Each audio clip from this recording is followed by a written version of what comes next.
Oscar Bevis, IFL TV, proudly sponsored by Everlast. Delighted today to be joined by Mr. Jon Pitman. Are we, John? I'm good, thanks.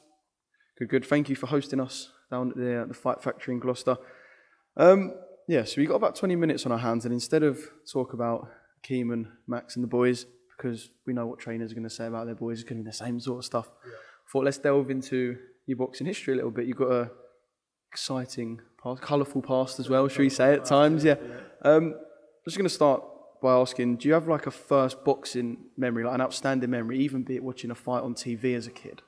My first boxing memory, when I started boxing when I was 11 years old, and walked into a sweaty old gym with my dad. A friend of his had boxed in the Olympics. I think it was like Montreal Olympics or something like that. And walked into this gym, and when I was a little kid, I obviously thought I was the kiddie. And I can remember going to this gym and just getting filled in. Every time I went there, we were sparring all the time, and back in those days the gloves were like rubbish and the kit was rubbish, and I can just remember getting pasted in sparring on probably my first or second time at the gym. And you quickly realised you weren't the kid? 100%, yeah, I definitely quickly realised that I wasn't the man, and for some reason I just fell in love with it. I was always like quite an aggressive little kid anyway, and I just wanted to come back and try and better myself, and I was always quite sporty, good at football, but boxing was one thing where I felt that I could really sort of let myself go. I had some issues as a child. My best friend got killed. My mum had left, so I was quite an angry little kid, and boxing for me was the perfect outlet for aggression, and as a young kid I just liked to fight. Yeah, because when you said to me that you were going to the gym and getting pasted in, and then the sentence afterwards, I fell in love with boxing, I couldn't match the two, so it literally was like a release, I suppose. 100%, yeah. I mean, a lot of boxers will tell you the same thing. You can go in, you can go whatever level you're at. You spar, you might get the wrong end of it. You might be in there thinking, "Oh my God, I want this to end." As soon as you get out, you can't wait to get back in there. And there's no other sport. I mean, I suppose you've got other sports like MMA now, but at the time there was no other sport like it. And boxing for me was one of those things that what you put into it, you get out of it. You've got no one else to rely on. So it really is about how bad you want it. If you want to put your effort and your time into it, you can really see the good results. If you cut corners and if you don't put the effort in where you should, you're going to get found out. And I know we're perhaps skipping a little bit here, but junior ABA finalist was one of your amateur achievements, so you obviously didn't just have a taste for it, you're obviously pretty good at it as well. Is there a point that clicks perhaps when you realise, all right, I don't just like this, I'm starting to be the one to fill people in, I've got a little bit about me? Yeah, I mean, I lost my first fight, which was a close decision. I got disqualified on my second fight, and I think I won the next. What for? Oh, they said it was a low blow, but it definitely was not a low. What you can say, sound like a headbutt or something? Just walk up to him and nut him. Yeah, it was like I got disqualified, I think, for like a low blow or something like that, but whatever. And then I think I won my next 10 on the trot then. But back in those days, with the amateur gloves, were a lot smaller and a lot less padding to what they are today. So, you could stop people a lot easier. And so I had quite a lot of stoppages on my record as well back then. And to me, it was all about, I used to idolise Nigel Benn, Mike Tyson, the boxing skills of Lomachenko, and that sort of stuff was not even thought of to me. It was all about pure aggression and wanting to just get people out of there. I think boxing's come a long way now in the fact that you've got some really skillful technical boxers. Yeah, exactly. So for me, when I was growing up, getting up at 3 o'clock in the morning, lying on the front room floor ready for Tyson to do his ring walk, falling asleep and then realise that I'd missed it. It was like, Tyson for me was just, I just wanted to be like him and Nigel Benn. Mate, I still do that. Try and watch the US show and realise it's 8 in the morning, I've missed it. And then I know, let's move towards perhaps getting older and thinking about turning professional and making a career of things, I guess. Yeah, I always wanted to go professional. I had a decent amateur career, but I believe I didn't have the right advice. I didn't look after myself properly. I didn't warm up properly. I didn't cool down properly. I didn't stretch. There was no such thing as going to a physio. So I had wearing. So you were just going into the gym and sparring and hitting bags without even thinking about it? I mean, the training we had was decent training, but you know, we didn't have the benefit of like high-tech gyms. We were literally sparring in between a room full of chairs. I can remember fighting the guy, I think his name was George Collins, and he'd had loads of fights, really experienced. I hadn't even sparred in a boxing ring when I boxed him, and he beat me on a unanimous points decision. He just boxed my head off because he knew how to use the ring. You know, we were used to sparring in like a row of chairs type of thing, but you know, it was different facilities, and we made the best of what we had. But yeah, it was good training, but I didn't look after myself properly. I didn't warm up, didn't cool down. It was walk straight in there and start training. So by the age of sort of 18, I had a lot of wear and tear. Then I had a motorbike accident, so I twisted my spine. It was nothing like, wasn't in hospital for months or anything like that. But I sort of trapped nerves going into my shoulder, and you know, just basically was injured. I should have had a couple of years out, and got my body right. But I think I burnt myself out a little bit, and by that time, it was just sort of got influenced by going down the wrong path, really. And I suppose you say the wrong path. So you battled addiction as well, which I suppose is part of that wrong path. But before that, so you realised that, all right, my body might not be able to hold up for this. And you talk about loving boxing, staying up as a kid to watch Tyson. And then I suppose, is there like a realisation moment where you think, shit, I can't make this part of my life like I wanted it to in a way? Yeah, I really struggled when I couldn't fight anymore. Boxing was such a massive part of my life that, you know, you see the problems that the high-profile people like Ricky Hatton and people like that went through. Well, you know, I was never, ever anywhere near that sort of level, but boxing was such a massive part of my life that when I couldn't fight anymore, you sort of got to try and fill that void with something. And, you know, I started working on the door when I was about 18, 19, getting, you know, and back in those days, it was like you sort of had to try and prove yourself, really. There was no licenses or nothing like that. So you're getting into quite a few fights on the door. And with the nightlife, you know, come along the drugs and stuff as well. And, you know, I'd never even really touched alcohol until I was sort of 18. Never touched drugs, couldn't even imagine touching drugs. And then, you know, you sort of like, you're around people who are doing a bit of coke and pills and stuff like that. And before you know it, you're sort of dabbling in it as well. And it's not something that one day you just wake up and you're addicted to drugs, but it's such a slow process. It's probably 2 years of going out and having a couple of lines here and a couple of lines there. And it goes from that to, it goes from that to staying in and having a couple of lines. And I got in trouble for, I think it was a GBH, and I was on a 2-year suspended sentence. So I ended up not going out because I didn't want to sort of get in trouble and get locked up. So I ended up staying in doing coke and partying at home, which made it even worse because cocaine's a drug that you associate with places and people. So I associated going home with having a line. So then it just became a vicious circle where I got so used to doing coke at home. It went from doing it on a Friday and a Saturday to doing it every day of the week, to doing it when I got up in the morning. You know, I was flat out on it for quite a long time.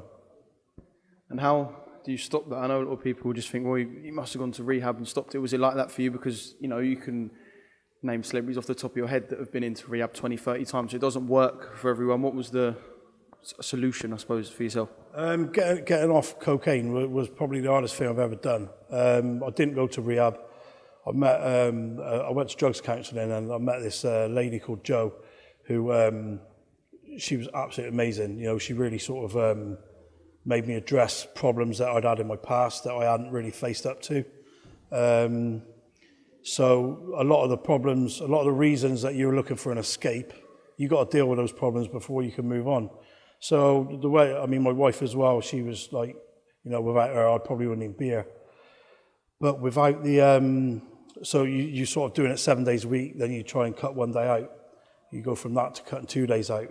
But that moment where, you know, you're really trying not to do it, oh, it was so hard, really hard.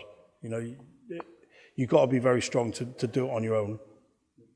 And I can imagine something like that burns a hole in your wallet as well.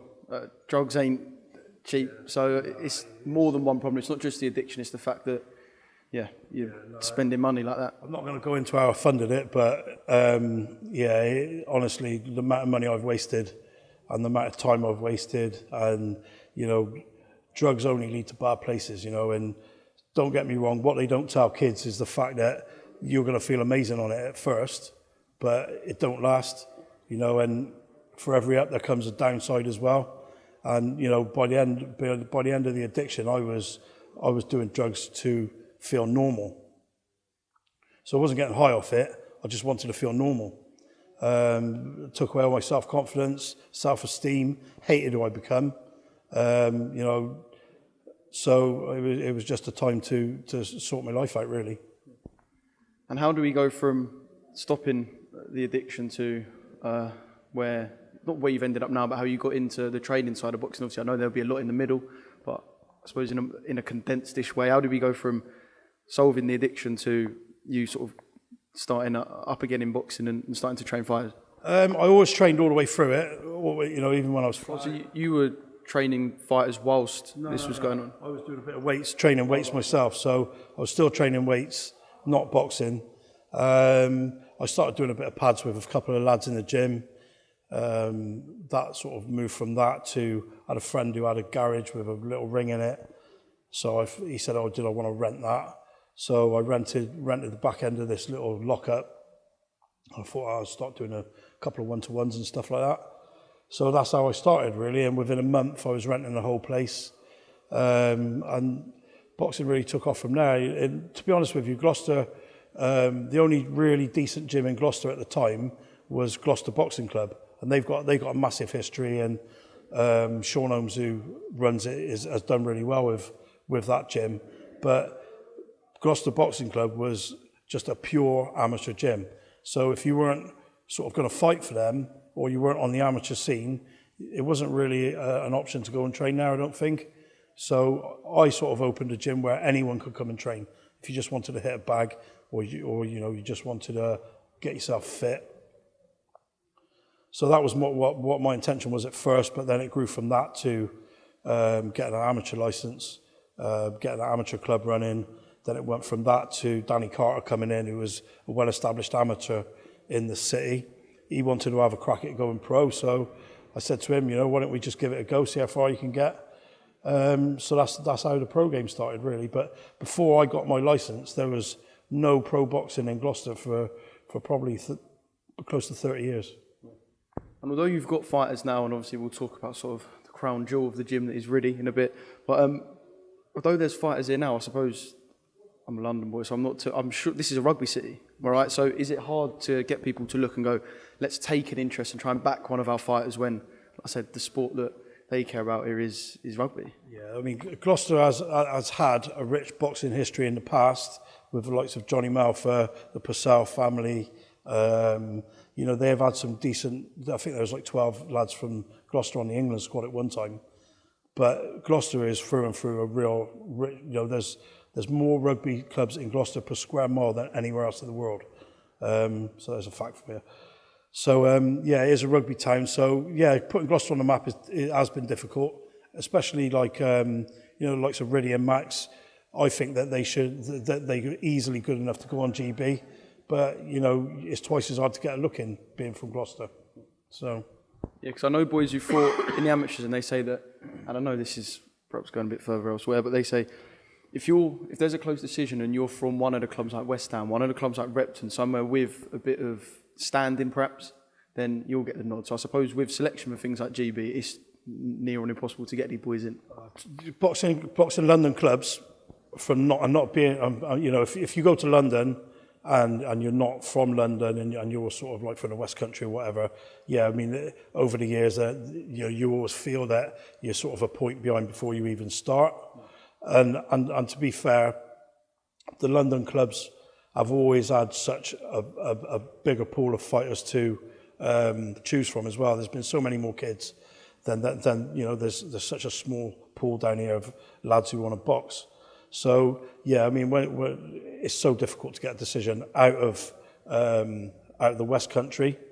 You know, I don't think it's as bad as it used to be. I think you get a fair shout now. I think the judging is pretty fair, but I think we're just up against it because there's just so many more kids in London than there is down here who want to box. It's bloody London, not you lot coming down and us stinging you. Didn't you get your hands on a couple of journeymen as well when, like you said, you took Danny into the pros and you got your hands on a couple of journeymen as well? Yeah, so I trained Danny Carter. He got as far as, he lost the Southern Area title to Floyd Moore. But I basically learned my trade as a coach through Andy Harris. So Andy had 80 odd fights. You know, we were out week in, week out with him. We boxed everybody. Luke Campbell, O'Hara Davies. You know, he boxed the best of the best. And anything that can possibly go wrong in a corner went wrong every week. You know, he got cut multiple times on the same fight. You know, it was just like a real learning curve. So for me as a coach, you're thrown right in at the deep end as a trainer in the corner. So you got to deal with these things on a weekly basis. So it was a brilliant learning curve for me. And to be honest with you, we had some of the best times on the road. So some of the things that happened, some of the stories that I could tell you were just brilliant, like, you know. But you know, especially the matchroom shows were really good. But you just knew you got really looked after. But at the end of it, you know, Andy had to get beaten up. So yeah, they were good times though. I really miss that. And it sounds like almost that, I don't know, you could say that coaches should take it perhaps as a learning curve, but you say Andy's going in there knowing and you know that he's going to get beaten up by one of these young prospects. It's just so different to what you do now. Like, you going into fights with Riddy where he's going for two of the biggest titles in boxing, the Commonwealth and the British. And then as a trainer, training someone that you know is not going to win, is that just such a weird, a strange mentality, I suppose, for a sport, isn't it? I think the thing is with Andy always wanted to win. There's a lot of journeymen who go out there and they're very good at what they do. You know, Christian Lake's a perfect example. He would go out there and he knew exactly how to get the best out of himself, how to get through a fight without getting hurt, move on to the next one. Andy always wanted to have a go and try and win, which was probably the worst thing that you can do because, you know, you just up against it from the word go. You're fighting the best kids in the country, fighting kids who've had 6 weeks to prepare. You know, you might have had 2 days. You might not know about the fight till 2 days. So Andy always wanted a war with everybody, and you can't, as a journeyman, is such a difficult way to earn a living. But yeah, I mean, to be fair, I mean, Andy has got so much respect off anyone who knows him because he's such, you know, he literally was the nicest guy in boxing. Right, let's talk about, like I said, the crown jewel of the gym.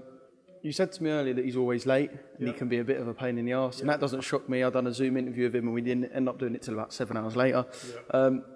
Akima Brown. So what was your first meeting with Akima? Was it just him walking in to this gym? Yeah, not this gym. I had another gym up the road which was smaller. Akeem came in when he was, I think, 13, 14 years old. Walked in with a couple of his mates because they thought it was free. And right for it, really always wanted to spar. All he wanted to do was spar. It didn't matter who it was, he would spar anybody. So I wouldn't let him spar. I wanted him to show me that he was committed. I wanted him to show that he was going to put some effort in. You're not just going to come up here and do what you want to do.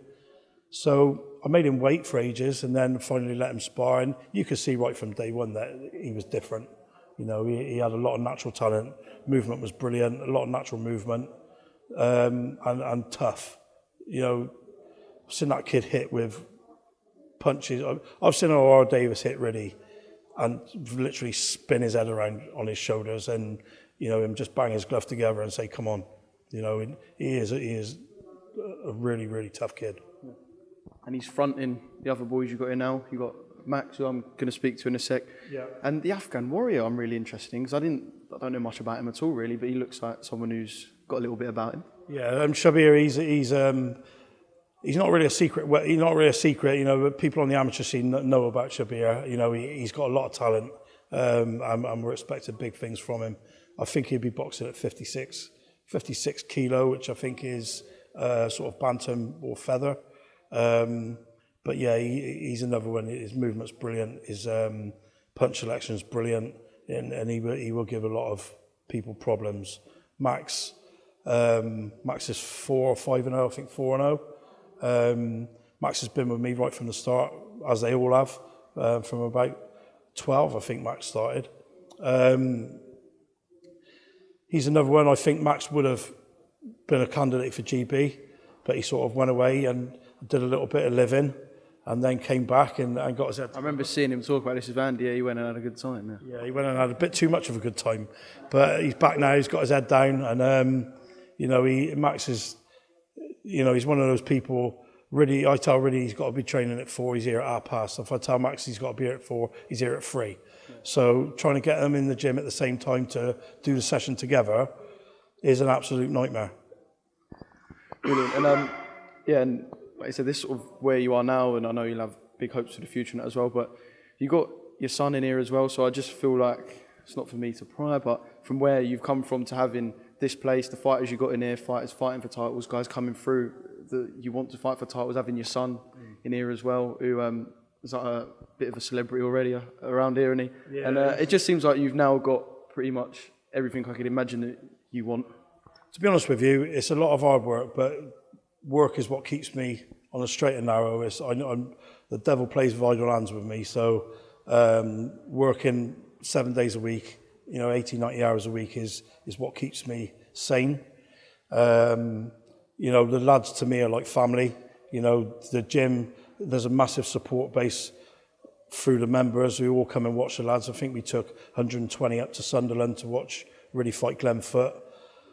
Jay's been involved in boxing ever since he can remember. So watching him come through is good as well. But yeah, it's a real family atmosphere in here. They're all family. Everyone gets on, and everyone pushes each other. All right, John, thanks for speaking to me. 23 minutes in the bank, and I'm going to speak to some of the boys. Thanks again for having me down, and pleasure. Cheers, Oscar. Nice one. Thanks very much. Brilliant. Cheers, mate.